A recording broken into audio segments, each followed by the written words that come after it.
Lencana Keris Emas, bahagian B, Kesihatan dan Keselamatan. Dalam bahagian ini terdapat 5 tugasan yang perlu anda siapkan.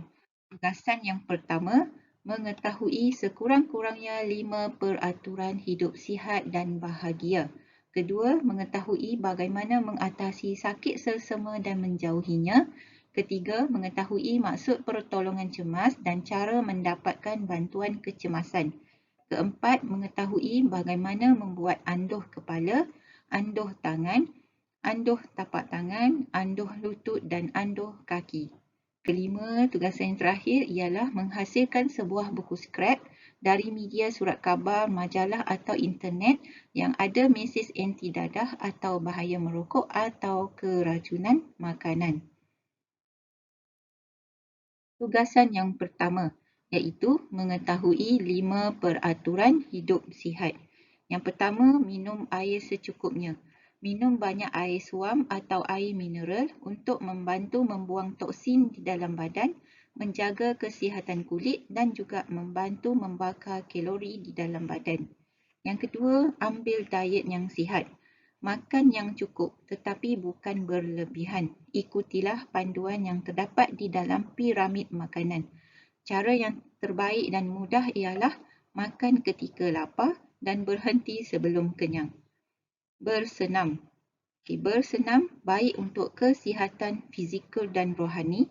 Lakukanlah senaman walaupun hanya 10 minit sehari. Yang keempat ialah menangani stres. Elakkan tekanan, nikmatilah muzik yang lembut atau bersiar-siar bagi meredakan ketegangan. Yang kelima dan yang terakhir ialah mengamalkan budaya hidup yang sihat. Contoh, menjauhi rokok, menjauhi dadah dan menjauhi minuman beralkohol. Patuhilah kepercayaan agama masing-masing kerana tiada agama yang menyuruh penganutnya ke arah keburukan. Tugasan yang kedua iaitu mengetahui bagaimana mengatasi sakit selsema dan menjauhinya. Pertama, kita jarakkan diri dari individu lain ketika sakit kerana kuman selsema boleh menjangkiti seseorang melalui udara dan cecair yang keluar dari badan pesakit. Yang kedua, tutup hidung, mulut dan mulut semasa bersin. Etika ini adalah bertujuan bagi mengurangkan jangkitan kepada individu lain yang berdekatan. Ketiga, elakkan dari menyentuh anggota mata, hidung dan mulut. Kerana mata, hidung dan mulut pesakit terdapat rembesan cecair yang mengandungi kuman selsema. Yang keempat, hendaklah kerap membasuh tangan. Ini boleh mengurangkan potensi pesakit untuk menyebarkan kuman selsema melalui sentuhan. Yang terakhir ialah perlu berehat di rumah secukupnya. Ini sebenarnya adalah sebagai langkah kuarantin bagi mengurangkan jangkitan kepada individu lain serta bagi mendapatkan kesembuhan yang segera.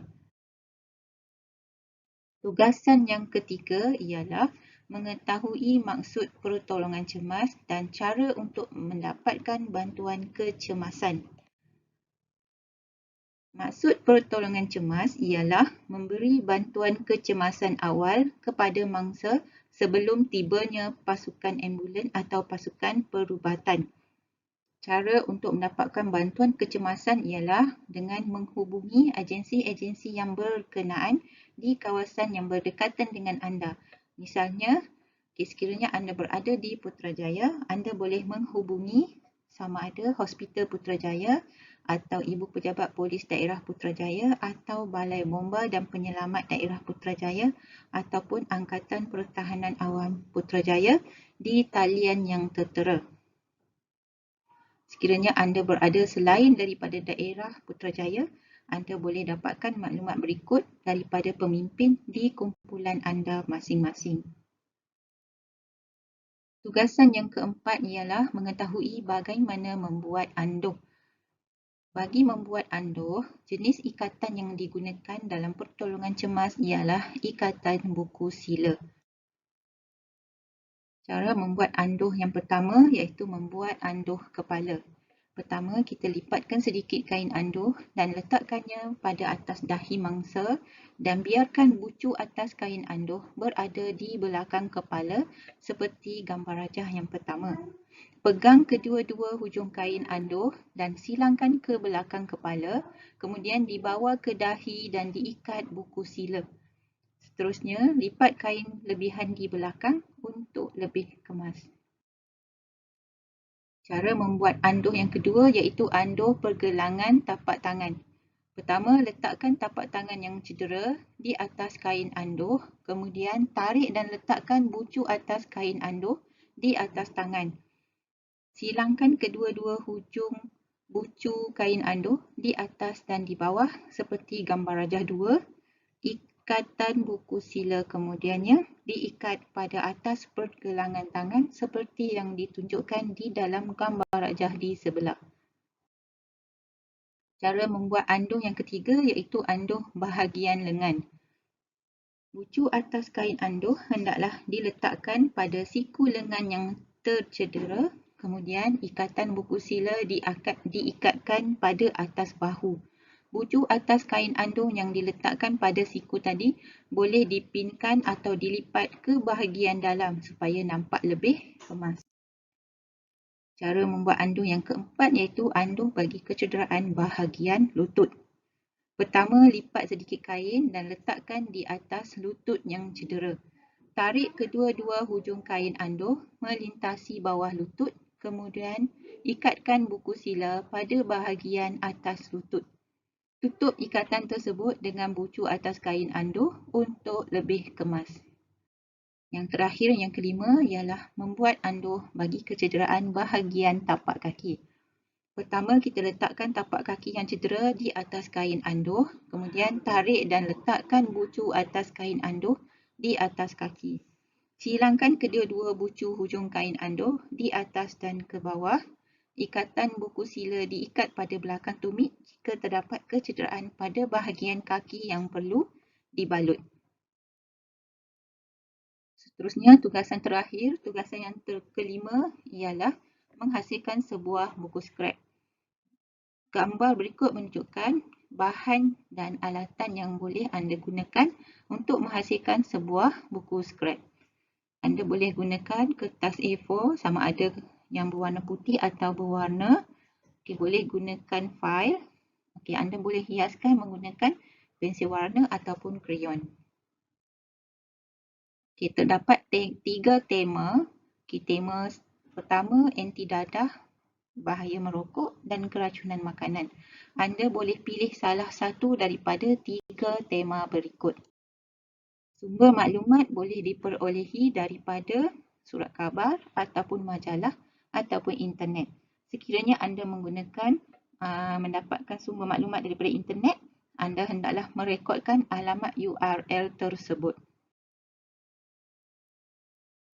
Kulit hadapan buku skrap anda hendaklah terdiri daripada tajuk, nama penuh anda, nombor kad pengenalan, nama penuh sekolah, nombor kumpulan dan daerah di mana anda berada. Halaman yang pertama adalah penghargaan.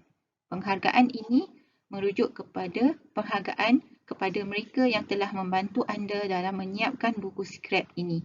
Maksima hanyalah 1 muka surat sahaja. Anda boleh merujuk kepada contoh yang diberikan.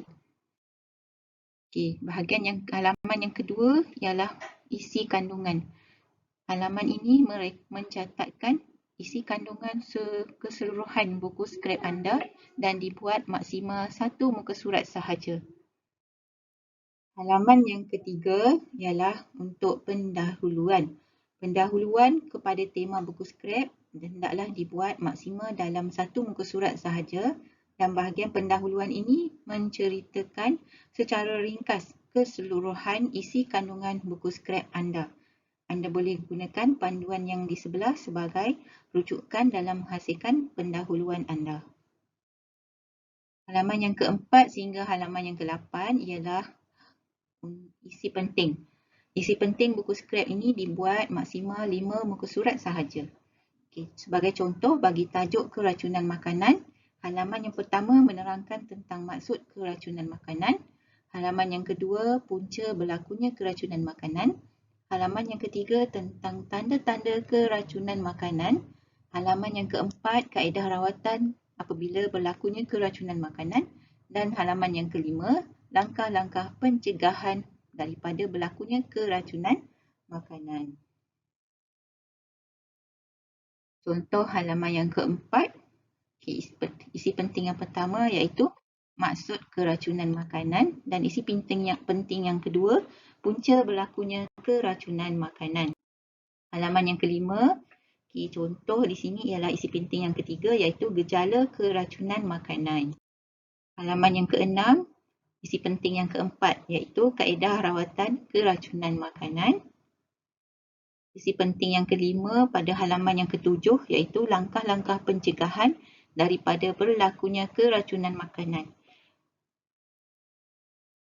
Halaman yang ke-8 merekodkan sumber rujukan yang telah anda gunakan bagi mendapatkan bahan dan maklumat untuk menyiapkan buku skrip ini, dan ianya dinyatakan secara ringkas maksimal 1 muka surat sahaja.